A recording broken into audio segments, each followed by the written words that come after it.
coming out tonight to Borderlands Brewing. If you intentionally came here for a science cafe, welcome. If you didn't, also welcome. You are now joining us for a science cafe from the University of Arizona College of Science and the Carson Scholars Program through the Institute of the Environment.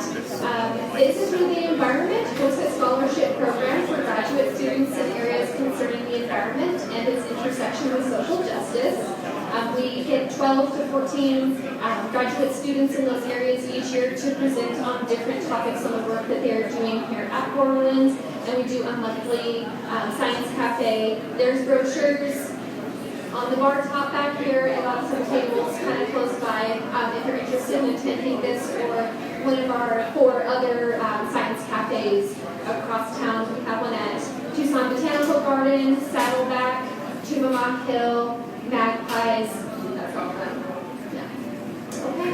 And then of course this one here. I'm going to present Andy Zimmer. Andy is a graduate student in the School of Geography and Development at the University of Arizona.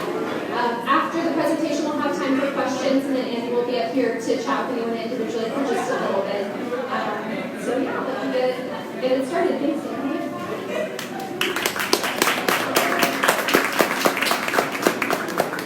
All right. Thanks, Liz. As you mentioned, my name is Andy Zimmer. I'm a second year Ph.D. student at the School of Geography and Development at the University of Arizona. I grew up and did my undergraduate and master's degree at Manchester University in the northwest of England. So if there is any language difficulties, just let me translate, raise your hand, I can repeat things to make sure it's clear. So as mentioned, I grew up in the north of the UK and I did my undergrad and master's there. And I focused on looking at big scale problems, global challenges that are facing the world. Things like climate change and how they affect agriculture. We're back on. Alright. Things like agriculture, climate change, global population growth, things like that are threatening us at a global scale. I sat behind a computer for many years and watched these things on such a broad scale. And I lived in the north of the UK where it's very cold and wet for most of the year, so it was kind of a natural choice to come to the UAZ. I live in the sunshine for most of the year. And I'm part now of a large project that works in Southern Africa. We study climate change, agriculture, and food security broadly. So that's what we're going to talk about today. So as an undergrad and a master's student, I looked at things like this. And so we can see on the right here, we have projected population growth globally into the future. We can see by 2050, all regions of the world are projected to decrease in terms of population, except for sub-Saharan Africa. I also looked at things like climate change and the effect on agriculture. This sort of chart on the left there.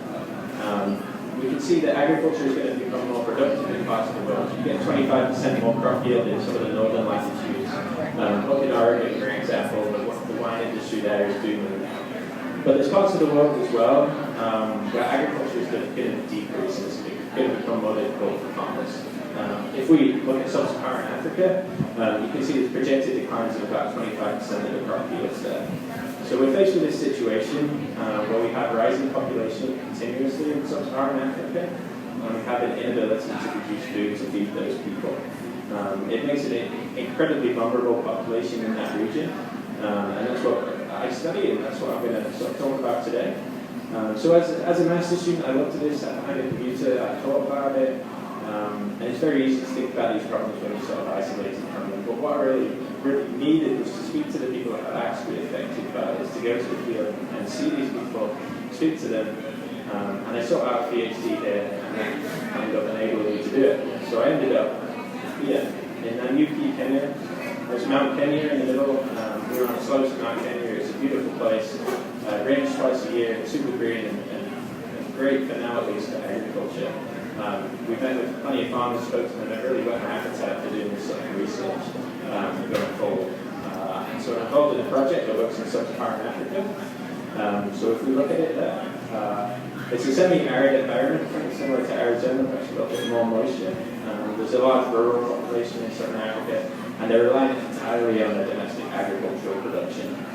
So here we import a lot of food, but in Southern Africa, the only food they have available is the food that they can grow within their own borders. And so in a bad year, if they don't have much food, people start to go hungry. And so the project I work on, there's field sites in Zambia and Kenya. This is Kenya here and Zambia down there. We work with collaborators in both of those countries, with the Ministry of Agriculture in Zambia and the Hala Research Centre in Kenya. And they're really helpful with helping us translate our research and get it to the farmers that we study, so they can build their knowledge and help them. So when we think about agriculture in sub-Saharan Africa, it's primarily smallholder agriculture, which is 1 or 2 hectares of land. So imagine having a football field, or even 2 football fields, where you have to grow all your food for your entire family to live on. It's not very much land, and it's very difficult to grow that amount of food to feed yourself, especially to have variation in your diet and not just grow the same food. The farmers here are also reliant on rainfall for the crop growth. There's next to no irrigation in southern Africa. All the farmers are relying on rainfall. Most of them grow maize, it's a staple crop. These are the maize fields here in Kenya that you see grows called its corn here, same thing. It's a staple of the diet, so they'll grow it. It'll grow up, it looks like a corn cob that you might buy at the supermarket. They leave it a little bit longer until it dries out and goes hard. They take all the little pieces of corn off, thresh them, grind them up, and then mix it with hot water to form it into a paste, and that forms this white stuff that you see over there on the left. In Zambia, they call it Zimmer, and Kenya it's ugali. It's the same thing. It's full of starch, and it keeps you powered for hours. I ate it pretty much every day for 3 months this summer. Added a little bit of weight on coming back. But that's the staple of the diet, small-scale agriculture, and that's how it is. And so when we think about this agriculture, there's vulnerability that exists there, and there's 3 major challenges that faces agriculture, and we're going to discuss 3 of those today. So the first major challenge is rainfall variability. So agricultural yield is tied to rainfall. And we see here, here's a map that showing the variation in maize yield across the years. So you can see as much as 40% variation in maize yield in certain areas of the continent. So imagine you've got your 2 football fields, right? And you're planting all your crops on 2 football fields to grow food for your entire family. Now, 60% of that yields, 40% of it doesn't. And that's going to make pretty drastic impact on how much food you have available, how many people you can feed, how much money you have. And the people here are really vulnerable to that. The other thing we'll talk about is pest outbreaks. So pests, under the impacts of climate change, projected to have a 30 to 40% decrease in crop yields across sub-Saharan Africa. We'll pick out pests and show that how we're analysing it and doing work to sort of track its progressions. And we're also going to talk about urban food security. We look at these 2 challenges of rainfall variability and pests that affect agriculture, but ultimately that's translated into the urban population. People are relying on this production to feed themselves. As it mentioned, Africa is projected to have 1 billion urban residents by 2050. And so do we have enough food to feed them, and what are the constraints on agricultural production? So if we approach Zambia, one of the countries that we're going to look at today, I'm going to focus my talk on that. That's where I was this summer for 3 months.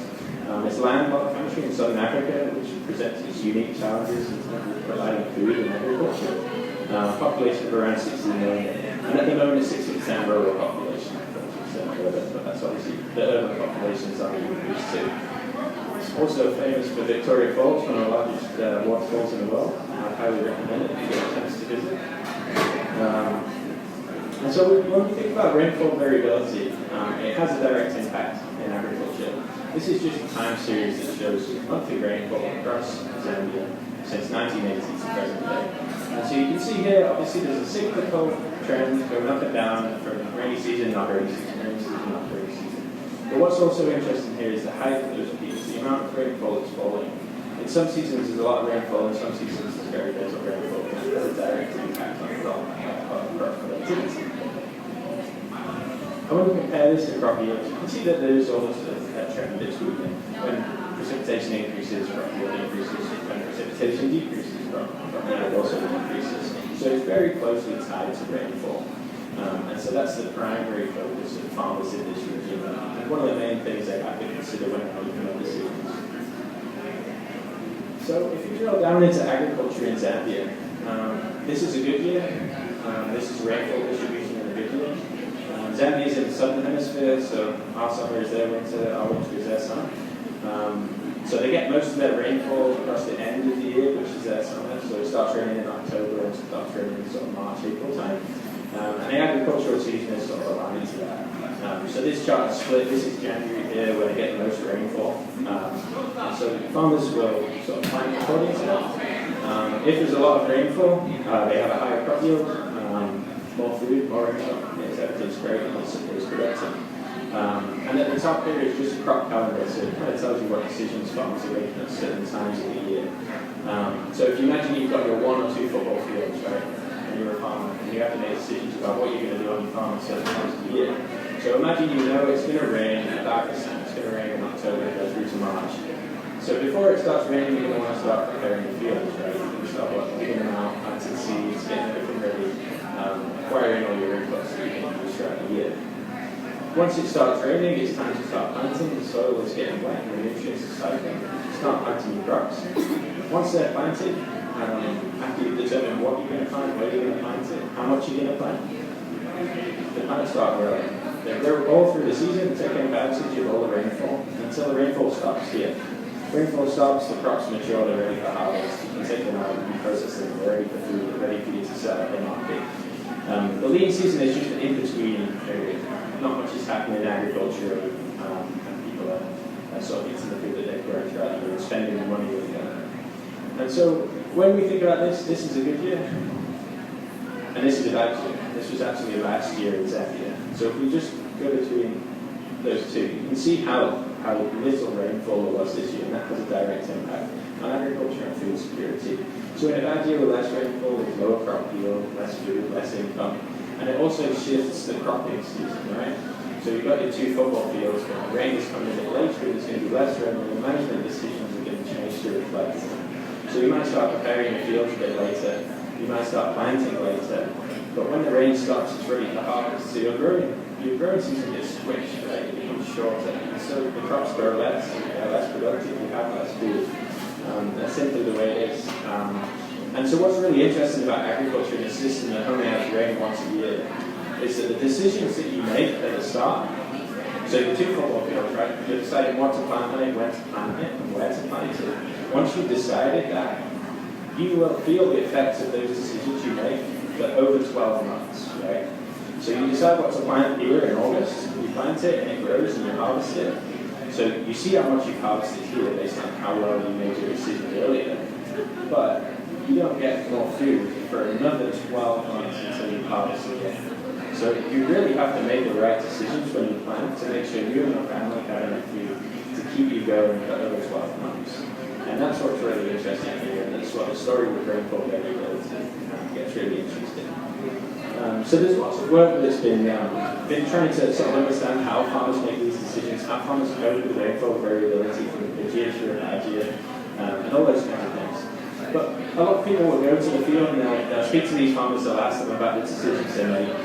They'll all be at one point in time, right? They'll go in the summer in the field season and they'll speak to farmers, they'll say, what did you plant, when did you plant it, how did it grow? Yield and things like that, but it doesn't give you the true sense of how they adapt their decisions throughout the year and from a good year to a bad year, and that's where it's really interesting. So we're faced with a problem of how to understand these decisions through time, right? We might have to pause to the trade in a second.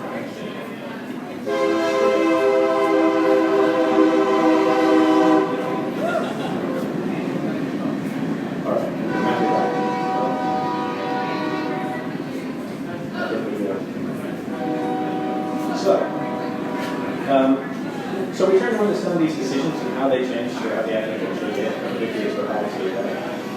And so the novel sort of technique that we use is sending text messages to farmers. So we leverage the rising cell phone use across Africa to text farmers, and then we can understand the decisions they make from week to week, to month to year, and see how they change. And we can correlate that with the rainfall, we can correlate that with the climate to see how it changes through time. We can understand the decisions in a good year and a bad year. So how this works at the moment, we have 2,000 farmers across Zambia. We have them registered, we train them up, and they're citizen scientists, they're the experts in their field, they know the conditions on their field, they know what grows well, they've been doing it for years. So we enroll them, we chat to them. Here's my colleague Alan showing this gentleman how to use a mobile phone and how to text us back. And so we send them weekly text messages through this system called Texted. We provide them some money to send us text messages back, a little bit extra to sort of motivate them to get involved. As I said, we train them and we teach them about different agricultural practices and the best way to do things. And so what we're going to look at today is 3 applications that we use this testing for. So the first one is agricultural decision making, kind of a similar situation to what we already approached. We're also going to look at pest and disease outbreaks, and then we're going to approach it on food security. So there are the 3 main challenges that we spoke about earlier. Hold on.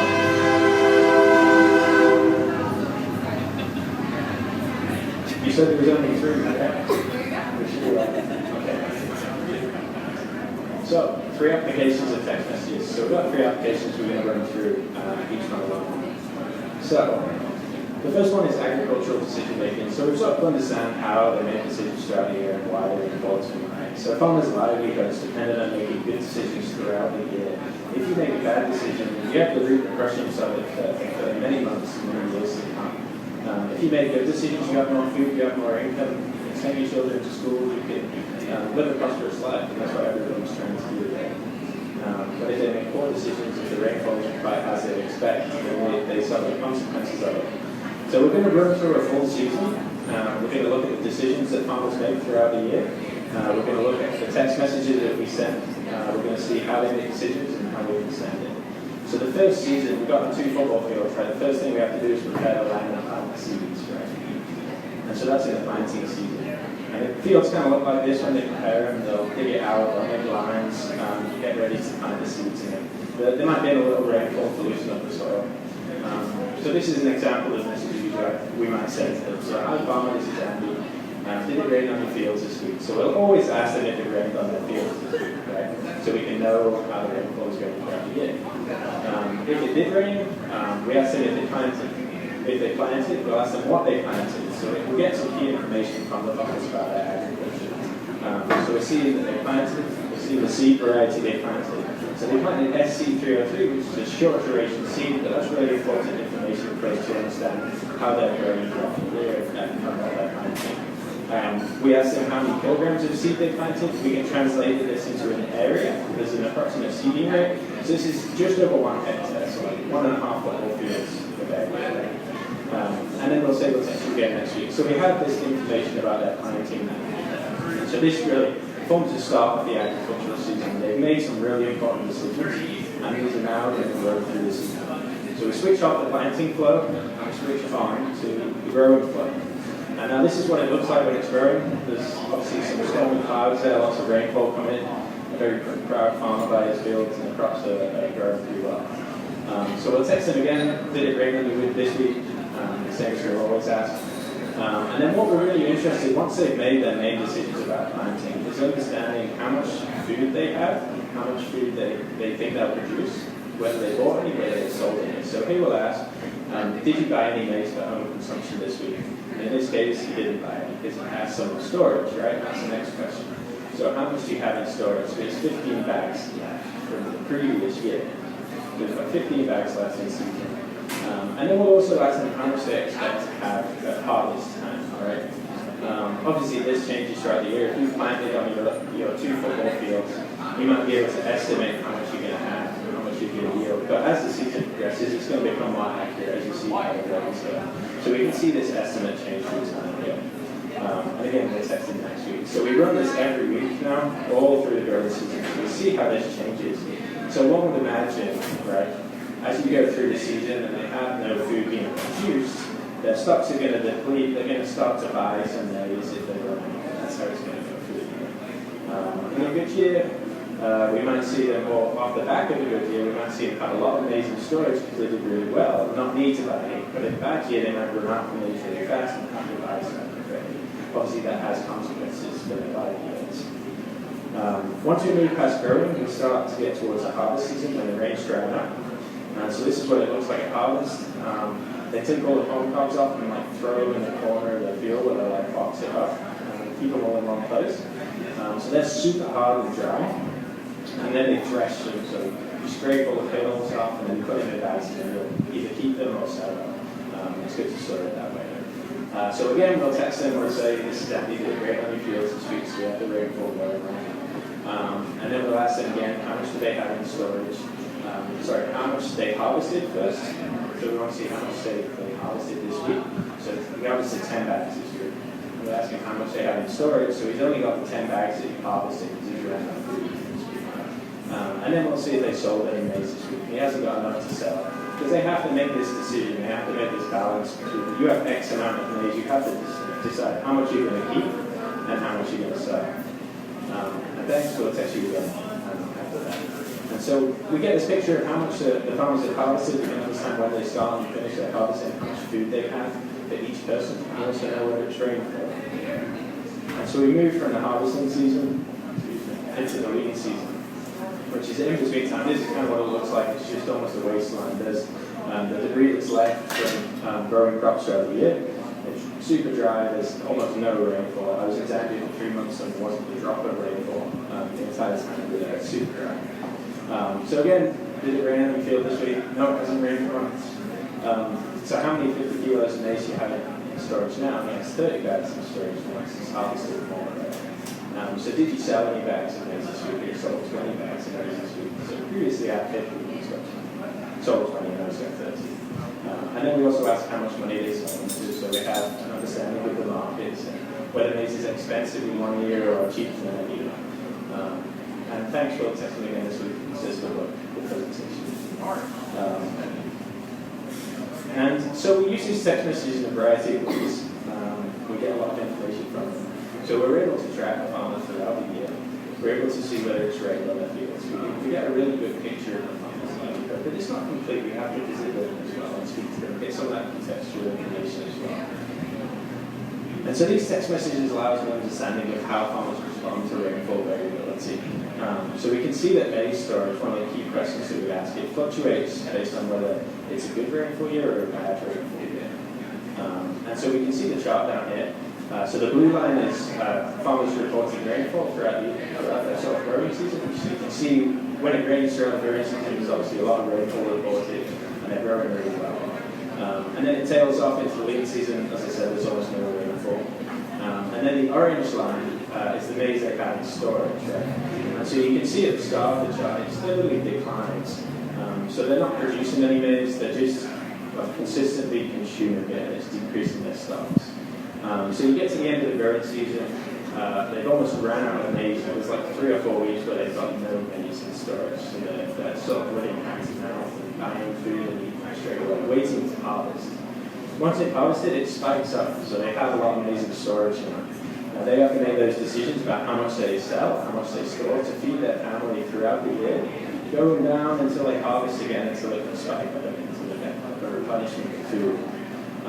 The little flashing image here shows us the reports we get from the farmers about the rainfall. We can see there's consistent rainfall variability across the spatial area as well.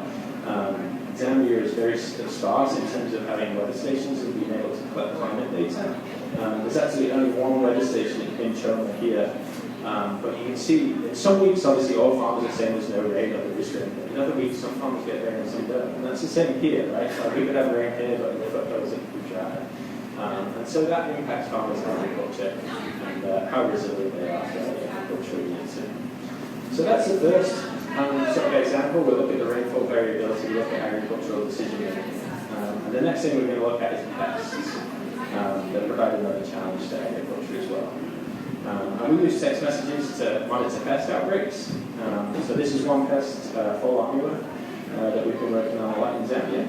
It's an invasive pest species that eats maize. See that disgusting picture in the top right?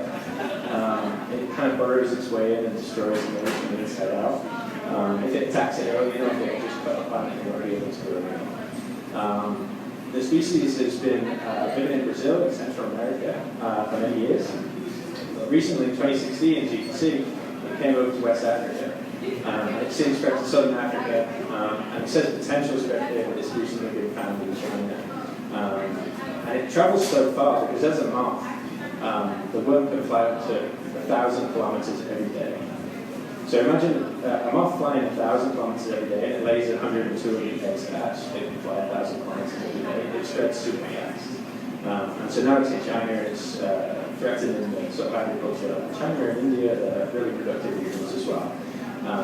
And so Brazil has spent billions every year trying to mitigate and manage the impact of fall that's really not the case in Southern Africa, where countries don't have the finances or the knowledge to be able to buy pesticides on a large scale and treat it, especially with these small scale farming systems where one farmer has this spot, another farmer has this spot. People really have to consider how to manage this. And so what we set up to sort of monitor and manage this is another text program. So we use SMS messages again.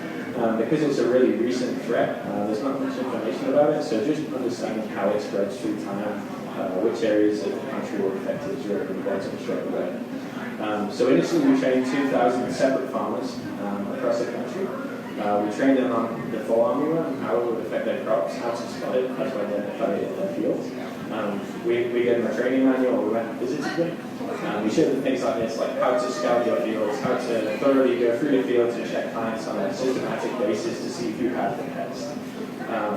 Then we test them every 2 weeks throughout the growing season to see whether they have full armyworm or whether they don't. Gives us really good information about how it expands throughout the different areas of the country. Following this, we visited them with a specialist, with an entomologist, to go through their fields with them to see if they could identify the crop, to confirm it for us from text messages to make sure they were actually reporting correctly, and then to chat with them about management to see how they could mitigate it with the expert there in person. We have a website that's set up to monitor this.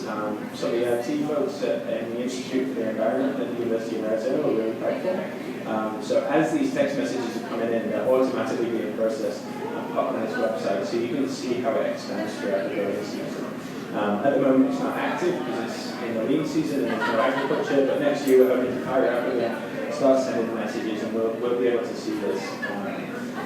While we were there this summer, we spoke with a lot of people involved in agriculture, involved in agricultural policy, showed them this tool, and they were super interested, and they're hoping to check it out again next year to help with the management of the pests as it spreads. So this is really sort of in the middle of the research project in terms of this one. It's a fairly recent pest to Africa, and so we've just done 1 year at the moment of monitoring with the text program. So the next steps of it is to understand the best practices. So what can farmers do to help them cope with the pests and with diseases? So we want to understand how a pest outbreaks spread and what farmers can do to manage it. So as I mentioned, we're going to send the text messages again, compare them with the reports from this year, and a good year, and a bad year, and see how they change. But what we also have, so we have the transit to farmers' text messages, so we know how it spread throughout the agricultural season spatially. We visited them with a specialist, and we also went and visited them in person as a separate engagement here, chatting about pesticides and all things. So we can understand what they did throughout the year to mitigate and manage it. And if we have 2,000 farmers that we have this information for, we can see what's effective in managing it or what's not. Feeding this information back to the following years to help them sort of manage and battle this pest. In a different system than spending billions on pesticide, it has to be more of a local scale solution. And that's what we're really working on now, using text messaging to help us with this. So we've mentioned rainfall variability as a stressor, and we've mentioned pests and diseases as a stressor. So the last point is urban food security. And so we know we have significant challenges to agriculture, but how does this translate to people like us, people that live in urban areas that eat food? And so this is the next step of our work. So we're hoping to use text messages to understand urban food security or insecurity. As we mentioned before, there's 1 billion urban residents projected to be added to Africa by 2050, which is an incredible number. And urban residents don't grow food, they primarily buy it. So they're vulnerable to the same shocks that the farmers are vulnerable to. So if it's a bad rainfall year, they don't have any food to eat either. Unless you have a lot of money, you can't buy food. And so we see higher prices, we see less availability. And this is one of the key concepts that we're hoping to sort of discover with some of the SMS programs. So we're really at the starting stages of this. And so this summer, we visited Zambia and Kenya.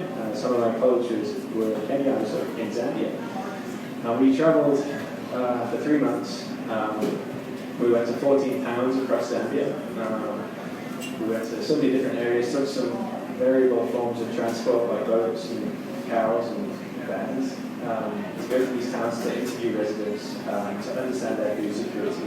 We conducted a baseline household survey, so we had information about all these people. So we know their food security, we know their social status, we know the buildings they live in, we know how much money they have, things like that. And this is some of the towns that we visited. So the next steps for this work is to understand how this changes through time, similar to agriculture, right? These urban residents are subjected to the decisions that are made in the agricultural sphere. So we're hoping to set up a text message program for some of these urban residents. We conducted 3,000 surveys across Zambia and Kenya. Many of you enrolled in the text message program, so we're ready to fire this up. And so we want to understand how food security changes, both through the year. So is it the same as agriculture in the sense that after harvest there's abundant food and it's cheap, and then it gets more expensive and less common as you go through the year? And also, how does it change from a good agricultural year to a bad agricultural year? There's a lot of rain. Does that impact food security? There's less rain. How does that also change? And we work with many local authorities, the local councils, to access some of the areas, and we're feeding back information to them constantly, giving them reports about the state of food security in their town. And the idea is to understand certain areas where they're most vulnerable to food insecurity, right? Where if there's challenges with rainfall or low food supply, we can isolate these areas and help with the planning going forwards to be able to build this capacity to cope with the impacts of climate change. And so to sort of come around full circle, we see climate change impacts agriculture and food security, both in rural and urban areas. The three main challenges are rainfall variability, pests and diseases, and that translates into the urban sphere, urban food security. And we see text messages provide a novel way to study this through time. They provide us with actionable information that we're able to use to send back to farmers or send back to councils to help farming into the future. We know we're in a world that's facing climate change. Sub-Saharan Africa is the most vulnerable place in the world for that. And using these tools to understand how it changes through time is really important. And with that, I just want to say thank you to my colleagues in the School of Geography and Development, the Pastoral Scholars Program, who gave this opportunity. And that's all. I'm happy to take questions.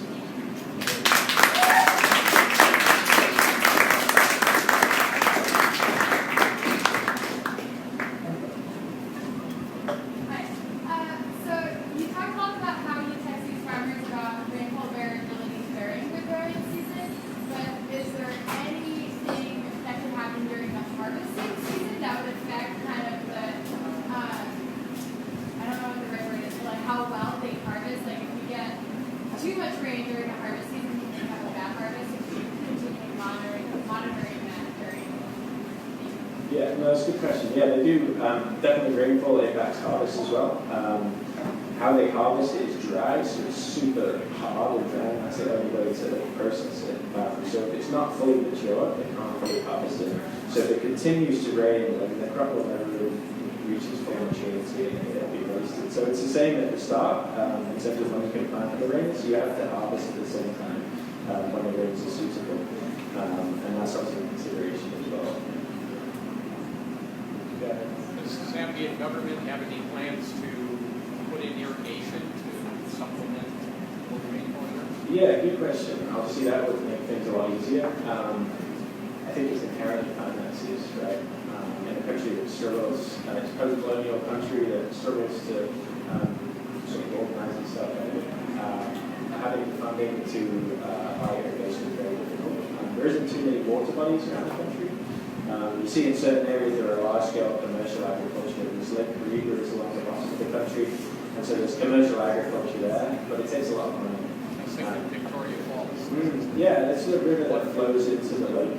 Yeah, so there is a little bit of that, but it takes so much money to be able to pipe it in. That we have millions of small-scale farmers that just don't have the funds to be able to do that. So in the future, maybe, but at the moment, this is the system where we're constrained by that.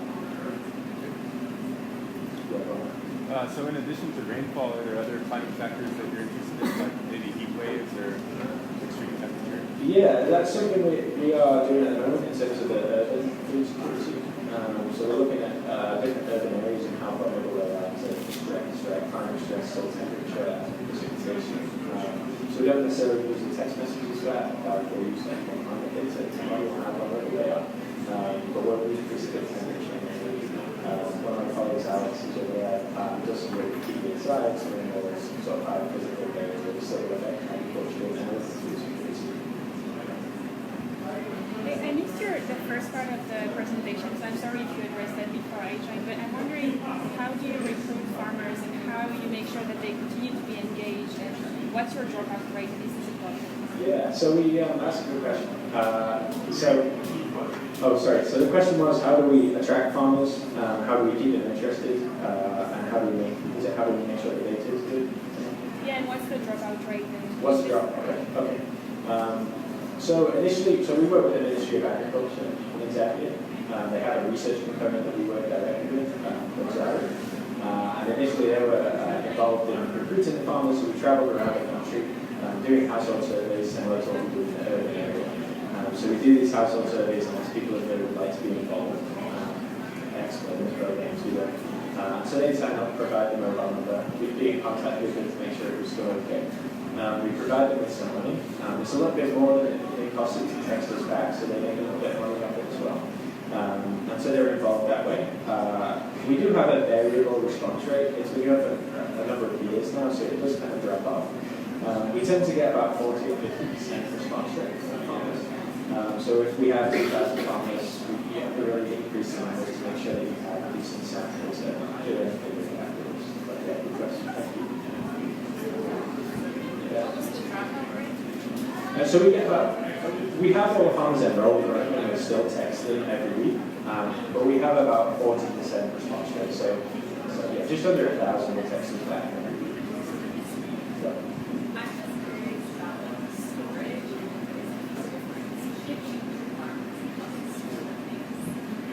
So the different methods of storing. Yeah. So the traditional method is to build these kind of wicked structures. So they have this knowledge, it's built through many generations. So they build these wicked structures, build them off the ground so they can circulate. Some people will store them as the cobs, as we saw earlier. Some people will dress them, so it's just the kernels and then cut them into these storage units. Others will pack them, and then they'll be able to keep them that way. If you bag them and process them, it doesn't last as long, so they like to keep them kind of unprocessed until they leak them or until they sell them, so they can last for 12 months and actually sell products.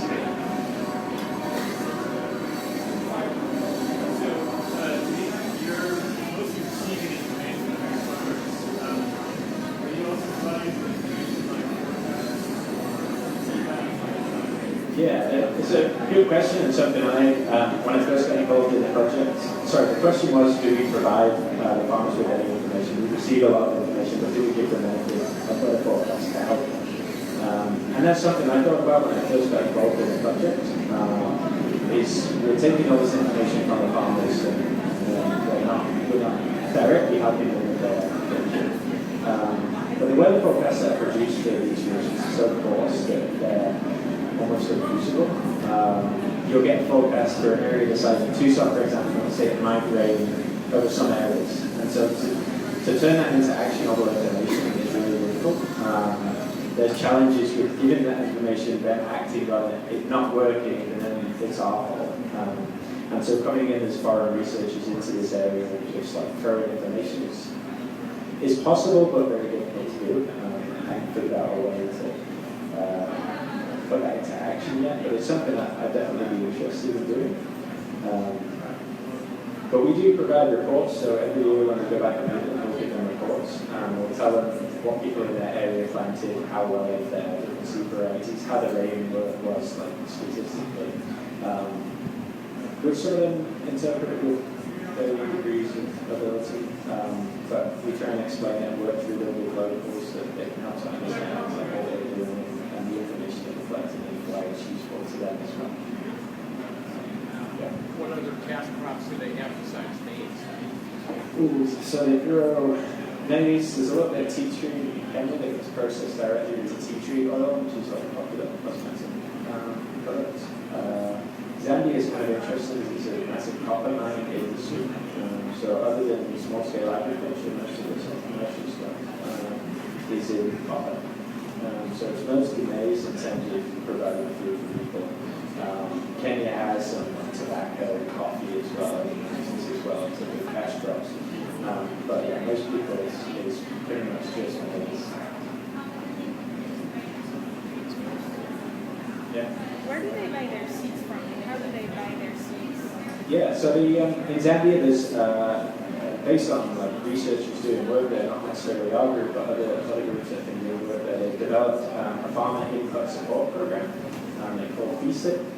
And so this is a government-sponsored program that allows farmers to go to which is usually in the nearest town that have seeds. Some of them will have a full selection, some of them will be constrained by that. They'll have seeds, they'll have pesticide, fertilizer, agricultural equipment. So the government have this sponsor scheme that lets you purchase that and pay back through time. So enable farmers to purchase the bulk amount of seeds to really optimize their agriculture. So the answer is yeah, it's in small towns that are close by. Challenging for them to go and get it. Sometimes they have to buy 50, 60 kilos of seed and travel an hour to get it and try and get it back, which is a major concern in terms of planning for that agriculture. You have to select the seed that you're going to plant for the year months ahead of how you even know the rains are going to be. So you have to make this kind of toss-up coin almost of deciding what the rainfall's going to be like and picking the seed variety that's going to work for it before you know. So they're making these decisions on really different information. But it's super interesting. So, all right, thank you very much, everybody. Enjoy the day.